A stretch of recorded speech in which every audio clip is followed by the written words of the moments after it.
నైని బొగ్గు బ్లాక్ అంశం పెద్ద సమస్య కాదని, దానిని పరిష్కరిస్తామని కేంద్ర బొగ్గు గనుల శాఖ మంత్రి కిషన్ రెడ్డి స్పష్టం చేశారు. రాజకీయాలను పక్కన పెట్టి నైని విషయంలో సింగరేణి ప్రయోజనాల కోసం పనిచేస్తామని చెప్పారు.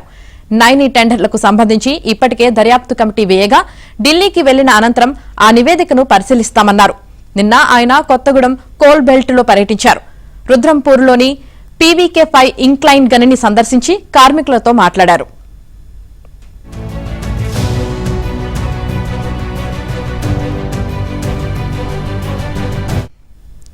ఇక బీఆర్ఎస్, కాంగ్రెస్ సింగరేణి కార్మికుల రక్తం తాగుతున్నాయని మండిపడ్డారు. కేసీఆర్ కుటుంబమంతా సింగరేణిని దోచుకుందని ఆరోపించారు.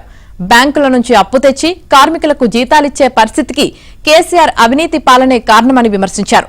ఫుట్బాల్ ఆటగాడు మెస్సీ వస్తే 10 కోట్లు సింగరేణి నుంచి ఖర్చు పెట్టారని, ఫుట్బాల్ కు సింగరేణికి ఏం సంబంధమని ప్రశ్నించారు.